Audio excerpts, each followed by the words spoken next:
Hello dear student, physics class 9th में आप लोगों का वेलकम। आज का जो हमारा टॉपिक है वो है प्रेशर इन लिक्विड।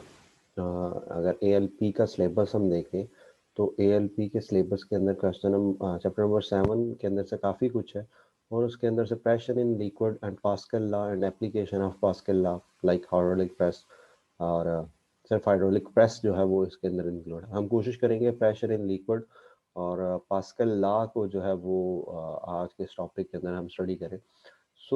सबसे पहले हम चलते हैं प्रेशर इन लिक्विड।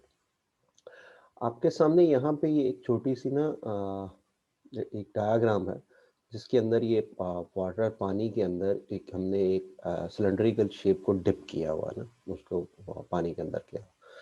उस सिलेंड्रिकल शेप का कुछ ना कुछ ये नीचे सरफेस एरिया है और ये उसकी हाइट है, और इसके ऊपर कोई ना कोई प्रेशर लगता है। असल में बेसिकली है क्या कि अगर हम ये कहें कि जैसे एटमॉस्फेरिक प्रेशर होता है, इसी तरह वाटर का प्रेशर भी होता है। लेकिन वाटर का प्रेशर जो है वो एक्सर्ट प्रेशर होता है, यानी कि वो उसकी डायरेक्शन जो होती है वो टुवर्ड्स द डाउन यहाँ पे शो की गई है कि ये पानी के ऊपर से प्रेशर जो है ये नीचे लग रहा है। हम पी की वैल्यू जो है वो pressure of a liquid at a depth H हम फाइंड करना चाहेंगे कि यहाँ पे प्रेशर यहाँ पे इस एरिया के ऊपर वो कितना लग रहा है। वो डिपेंड करता है कि ये जो बॉडी है, ये सिलेंडर है, ये कितना डेप्थ में है। जितनी इसकी डेप्थ, ये जितना गहरा होता जाएगा, गहराई अगर हम पानी की मापें तो हम ऊपर से नीचे की तरफ मापते हैं, ठीक है जी। ऊपर से नीचे यानी कि जितना सेंस इसको नीचे लेते जाएंगे उतना ही ज्यादा पानी का प्रेशर जो है वो ज्यादा होता जाएगा, वो पानी प्रेशर ऊपर से down. Liquid exert pressure. The pressure of a liquid act in all direction. If we take a pressure sensor, a device that measure pressure inside a liquid, then the pressure of the liquid varies with the depth of the sensor. कि जैसे जैसे हम नीचे जाते जाते हैं, पानी की गहराई में जाते जाते हैं, तो उतना प्रेशर जो है लिक्विड का वो इंक्रीज होता जाता है। वो कहता है कंसिडर, आप फर्ज करें जैसे मैंने आपको शुरू में बोला कि this is a cylindrical shape और हमने इसे पानी में डिप किया। कहता है consider the surface of area A, उसका सरफेस एरिया जो है वो कितना है, ए है, at the depth of H, और उसकी डेप्थ कितनी है पानी के अंदर यानी कि सरफेस एरिया की, वो आपके पास एच की equal. So the length of the cylinder of a liquid over the surface will be h. The force acting on the surface will be the weight w. अब इसके ऊपर जो फोर्स लग रही है वो w के इक्वल है of the liquid above the surface. अब इसके ऊपर जितना यहाँ पे पानी है इस एरिया के अंदर, वो सारे का सारा जो वाटर है यहाँ पे उसका कोई ना कोई वेट है, मैस है, जो कि सॉरी वो इसके ऊपर प्रेस कर रहा है, क्योंकि यहाँ पे जी की वैल्यू भी है, ग्रेविटेशनल एक्सेलरेशन भी है टुवर्ड्स द डाउनवर्ड। तो W is equal to M G. अगर हम इसका मैस फाइंड आउट करना चाहें, यानी कि सिलेंडर का और इसके अंदर जो लिक्विड है बेसिकली, तो डब्ल्यू की वैल्यू, डब्ल्यू अगर हम इसका मैस फाइंड करना चाहें तो वो किसके इक्वल होगा। if P is the density of the liquid and M is the mass of liquid above the surface, then अच्छा, पानी की डेंसिटी को हम रो से शो करते हैं, ये उसका सिंबल है, इसे हम P लिखते हैं। P नहीं पढ़ते, इसे रो पढ़ते हैं वैसे तो। Then mass of the liquid M is equal to volume multiply by density होगा, यानी कि इस पानी का जितना वॉल्यूम है, यानी कि सिलेंडर का जितना वॉल्यूम है, क्योंकि पानी इसके अंदर है। इस सिलेंडर का वॉल्यूम एक चीज, और दूसरी चीज जो है वो डिपेंड कर रही है वो डेंसिटी ऑफ द वाटर, दो चीजों के ऊपर डिपेंड कर रही है। अगर हम इसे वॉल्यूम को लें तो volume multiply by area multiply by height. Surface area, अगर वॉल्यूम का आपने फार्मूला पढ़ा हुआ सिलेंड्रिकल बॉडी का, तो उसका सरफेस एरिया मतलब यहाँ पे रेडियस होता है, तो रेडियस अगर हम उसका लें तो वो होता है पाई आर स्क्वेयर। तो एच की वैल्यू, तो area is equal to basically pi r square की, और एच इसके साथ मल्टीप्लाई करें तो वो आपके पास डेंसिटी बनती है। m is equal to volume multiply by density की इक्वल आ गया। a मल्टीप्लाई बाय हमारे पास किसके इक्वल आ गया, m is equal to a h और रो के इक्वल आ गया। अगर हम आगे चलें,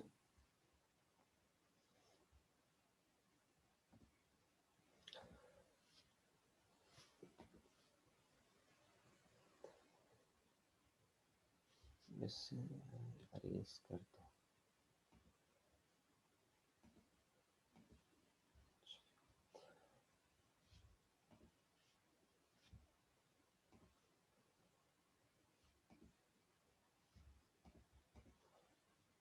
सो नेक्स्ट हम आते हैं, यहाँ पे अगर आप देखें तो force acting on area A. So जो फोर्स, उसके लिए फोर्स बेसिकली हमारे पास जो लग रही थी वो फोर्स थी उसके इक्वल जो हमने शुरू में कहा था W, जो उसके अंदर जो वेट है बेसिकली ना, अगर फॉर एग्जांपल ये आपका सिलेंडर है तो सिलेंडर के अंदर जितना भी पानी है उसे हम कहते हैं कि ये उसका वेट है। तो weight is equal to force के भी इक्वल होता है, यानी कि उतनी ही फोर्स है जो वो डाउनवर्ड की तरफ लग रही है। सो अगर हम इसे कहें तो F इज इक्वल टू हमारे पास आता है mg की इक्वल आता है। यहाँ पे मैं लिखने की कोशिश करता हूँ, m n g की वैल्यू ये ऊपर लिखा हुआ by the way, w is equal to M G और f is equal to w is equal to m की वैल्यू लास्ट हमने मैथ फाइंड किया था तो वो इज इक्वल टू हमारे पास area volume of the cylinder और डेंसिटी ऑफ द वाटर। तो सो ये वाला दो वैल्यू जो है, ए एच जो था ये वॉल्यूम था हमारे पास सिलेंड्रिकल बॉडी का, और ये रो जो थी ये हमारे पास डेंसिटी थी, और यहाँ पे अब हमारे पास जी की वैल्यू आ गई। So W is F is equal to हमारे पास आ गए, यहाँ पे अगर हम एफ लिखें तो एफ इज इक्वल टू है आपके पास एरिया, हाइट, रो और जी की वैल्यू की इक्वल। अब हमें पता है कि P is equal to F over A है, यानी कि प्रेशर जो है हमने बेसिकली फाइंड तो प्रेशर करना, तो P is equal to F over A. तो F की वैल्यू अब आपके पास ये वाली है, ए एच रो जी। अगर हम लिखें ए एच रो जी और इसे P पे ए पे डिवाइड कर दे तो A जो है वो A से क्या हो जाएगा, कैंसल आउट हो जाएगा। सो आपके पास जो वैल्यू बचेगी P की, so pressure in liquid at depth H is equal to rho G और H। ये दो वैल्यूज तो है, पानी की डेंसिटी आपको पता है, जी की वैल्यू फिक्स है। जितनी अब हाइट होगी उसके अकॉर्डिंग टू हम किसी भी बॉडी का, सिर्फ हाइट के अकॉर्डिंग टू किसी भी बॉडी का हम जो प्रेशर है उसके ऊपर वो हम फाइंड आउट कर सकते हैं। मतलब अब हमें यहाँ पे किसी सरफेस एरिया या इस तरह की किसी भी चीज की जरूरत नहीं पड़ रही। So equation gives the pressure at the depth H, सिर्फ हमें डेप्थ का पता होना चाहिए, और हम किसी भी कोई भी बॉडी है चाहे वो छोटी है या चाहे वो बड़ी है, उसके ऊपर कितना प्रेशर है लिक्विड का वो अगर हमने फाइंड करना है तो वो पी के इक्वल आता है। So in a liquid density, P shows that its pressure in the liquid increase with the depth. जितना डेप्थ में आप जाते जाएंगे उतना ही प्रेशर जो है वो इंक्रीज होता जाएगा। सो नेक्स्ट जो है वो पास्कल लॉ है, क्योंकि ये पास्कल ही था जिसने बेसिकली ये सारा कुछ जो था ये फाइंड आउट किया था। सो हम देखते हैं जी पास्कल लॉ को और पढ़ने की कोशिश करते हैं, समझने की कि पास्कल साहब ने क्या इरशादात फरमाए थे और हम उन्हें कैसे अंडरस्टैंड कर सकते हैं।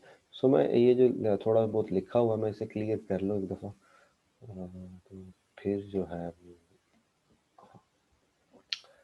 अच्छा जी पास्कल लॉ देखते हैं। वो कहता है कि पास्कल लॉ बेसिकली उसका कहना ये था कि अगर हम किसी भी एक कंटेनर हो और उसके ऊपर अगर हम कोई प्रेशर अप्लाई करें तो वो लिक्विड के अंदर जो प्रेशर की एबिलिटी ये है कि लिक्विड जो है वो हर तरफ उसका प्रेशर इक्वल होता है। फॉर एग्जांपल ये आपके पास कंटेनर, आपने इधर सुराख किए हुए और आप इधर से प्रेस करें तो इसका प्रेशर जो है वो इक्वली डिस्ट्रीब्यूट होता है सारी तरफ। और इसकी सबसे अच्छी एग्जांपल ये है कि आपके घर के अंदर जो नल्स लगी हुई है ना, टूटियां पानी की जो नल होती हैं, अगर वो सेम लेवल के ऊपर लगी हुई है, 2 या 3 बाथरूम है तीनों के अंदर या 3-4 जगह के अंदर एक घर के अंदर, तो वो सारी की सारा जो उनके अंदर जो पानी का प्रेशर है वो एट अ सेम टाइम वो सेम होता है। So an external force applied on the surface of a liquid increases the liquid pressure. अगर हम यहाँ पे कोई फोर्स अप्लाई करें इस एरिया पे, ठीक है, तो प्रेशर बेसिकली फोर्स मतलब प्रेशर अप्लाई करें तो ये प्रेशर जो है वो कहते हैं surface area, the increase in the liquid pressure is transmitted equally in all directions and to walls of the container in which it filled. ठीक है, और ये सारा जितना भी यहाँ पे भी अब पी की वैल्यू, ये प्रेशर इस दीवार पे भी लगाएगा, इधर से प्रेशर इधर भी जाएगा, इधर से प्रेशर इधर भी जाएगा, तो इनकी वॉल्स के अकॉर्डिंग टू वो प्रेशर जो है वो इक्वली डिस्ट्रीब्यूट होता है सारी तरफ, हर तरफ। The result is called the Pascal law, which is said pressure applied at any point of a liquid enclosed in a container is transmitted without loss to all other parts of the liquid। तो कहता है कि अगर यहाँ पे हम pressure apply करेंगे तो वो प्रेशर जो है वो सारी तरफ होगा वो ट्रांसमिट हो जाएगा without loss of to all other parts of the liquid. तो इसके ऊपर को लॉस नहीं होगा, जितना आप प्रेशर एक्सर्ट करेंगे इसके ऊपर लगाएंगे उतना ही प्रेशर आपको आउटपुट में भी मिलेगा। It can be demonstrated with the help of a glass vessel having holes all over the surface as shown in figure 7.4। वो कहता है कि ये ग्लास का एक बॉक्स देगा और उसमें हमने सुराख किए हुए हैं कुछ। पुश द पिस्टन, अगर हम कहते हैं इसे पिस्टन को पुश करें नीचे की तरफ, the same pressure, the force applied on the piston exert pressure on the water, the pressure is transmitted equally throughout the liquid in all direction। तो यहाँ पे ये इन सुराखों से जो पानी बाहर निकलेगा वो इक्वली उसका प्रेशर होगा। ये नहीं है कि ऐसा नहीं होगा किसी एक में पानी का प्रेशर यानी कि डाउनवर्ड में ज्यादा हो या इसमें ज्यादा, वो इक्वली डिस्ट्रीब्यूट होगा। In general the law holds good for fluids for both liquids as well as gases. अच्छा, ये वाला जो है ये लिक्विड और गैसेस दोनों के ऊपर एप्लीकेबल है, ये जो लॉ हमने अभी पढ़ा है। सो इसकी जो सबसे पहली एग्जांपल है, एप्लीकेशन है, अगर हम उसे देखें तो वो है आपके पास पास्कल लॉ। ठीक है जी, सॉरी हाइड्रोलिक प्रेस है इसकी फर्स्ट जो थी हमारे पास एग्जांपल जो है। Hydraulic press machine which works, मैंने अभी कहा था कि आपको हम ये इंशाल्लाह कल स्टडी करेंगे, तो उसे हम कल ही स्टडी करेंगे, आज हम इसे स्टडी नहीं करेंगे। सो अपना ख्याल रखिएगा, कीप वाचिंग इन लर्निंग, और क्लासेस बाकायदगी से लें आप। आपके हम सिर्फ एएलपी के अकॉर्डिंग टू ही सिलेबस स्टडी कर रहे हैं, तो जो चीज़ें हम छोड़ रहे हैं उन्हें आप ज़रूर एक दफ़ा गो थ्रू कीजिएगा, ताकि अगर उसमें से कोई एमसीक्यूज वगैरह आए तो आप उसे अटेम्प्ट कर सकें। Thank you very much for watching this. अपना ख्याल रखिएगा। अल्लाह हाफ़िज़।